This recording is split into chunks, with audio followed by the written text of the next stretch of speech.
Kimi, if we can start with you, it was third place in Australia for the opening race. Could have been even better. And you said you were happy with the car during the first weekend. Could you just tell us what about this car it is that you like, and does it suit you more than last year's car? Obviously, it's hard to say. I think it was pretty straightforward weekend, so yeah, for sure we could have done more things and improve always. But it's the same. It doesn't matter if you win or you 10th or something. There's always things to improve and work on. So obviously we have a very limited amount of time over the weekend to do things with the practice and everything. So. Also with the weather in there, it was a bit tricky. So, but yeah, overall I think we were quite pleased how things went. Yeah, you want more, better positions, but I think we take that happily as a team. We did a pretty decent job out of it. So, yeah, not much to complain, really. Yeah. Valtteri, coming to you, it was a difficult weekend for you in Australia, especially with the crash in qualifying. How much does a weekend like that play on your mind in the gap between races, and how eager are you to get out on track this weekend?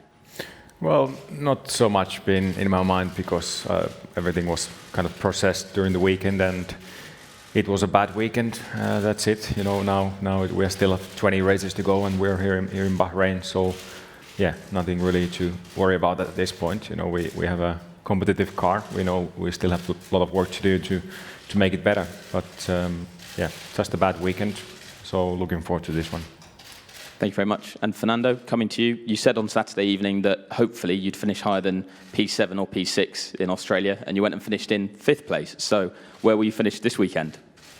I don't know. I don't have the crystal ball anymore, but I think you know, definitely the car has some potential. I think over the winter we had some up and downs in testing, and then in Australia it was the same thing. The free practice were affected by the weather, and then the qualifying was not smooth enough for us to show the potential. So it was a good race, a lucky race with the two Haas retirements and the virtual safety car, obviously. But nevertheless, I think we take this 5th place and we move on. Still a lot to improve for us if we want to catch up the top 3 teams, but I think we have the potential there, and hopefully we can unlock some performance in the next races.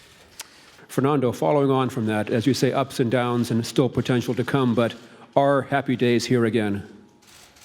Well, I think it's still quite a reasonable gap to close with the leaders, but I think it's up to us now. You know, it's up to the team. You know, to deliver the performance in the next weeks, in the next 4, 5, 6 Grand Prix. If we are able to bring the performance to the track and close that gap, and you know, being in a reasonable distance with the pole position and the podium finishes and things like that, then it's up to us to deliver the result on the weekend. So, you know, I think the next, let's say, 2 months are crucial for our hopes in this year's championship. Kimi, you were almost 7/10 slower in qualifying in Australia. Do you think Mercedes can also have in qualifying such an advantage here and in race conditions, if you believe Ferrari will be more or less in the same gap to Mercedes, or even smaller due to the characteristics of the track, considering the history of Ferrari in this track? Who knows? I mean, you can keep guessing as long as you want. We see over the weekend where we are. I'm zero interest to start guessing where we are. What's the difference in qualifying? There's so many things that will change that, and you know, we do our best and see where we end up qualifying race.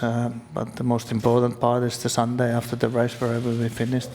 You know, I'm happy to be 2 seconds off if we win every Sunday. I don't care. You know, it's pretty relevant on Saturdays in that way.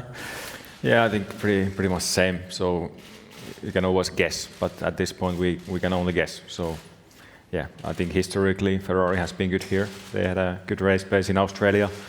Last year they had stronger pace here than in Australia. So I think it's going to be a threat, and they're going to be close to us, even Red Bull. But more than that, it just can't say. We will see how the weekend develops. Fernando, is there anything you would change if you could in Formula One? Well, I think it could be a closer battle, that will be always welcome. But it has been always like that in F1. I remember watching the TV in the very old days, and there was on television last week race from 90 or 89, and a part of the first 4 cars, everyone was lapped. And we remember that era like a golden era, with big names and etc. And they've been always big spread. But I think if you see now other series, or if you watch a race of IndyCar or whatever, that unpredictable result until the last 10 laps makes you excited, in front of the television. And now we can put now the qualifying order for this race right now on Thursday. And that's a little bit sad. Kimi, do you want I to? don't have, so. Nothing you change at all? No, I don't have the power, so what's the point to waste in even think about it? Because I don't understand why you what's the point for me? Fernando, one of McLaren's stated objectives this year is to return to the podium. Now, based on what you've experienced in testing in the race, what you've just said, etc., in order to get onto the podium, you have to beat both, or one or both Ferraris, one or both Mercedes, plus 2 Red Bulls, which have got the same engine. Do you honestly believe that that's doable and achievable this year?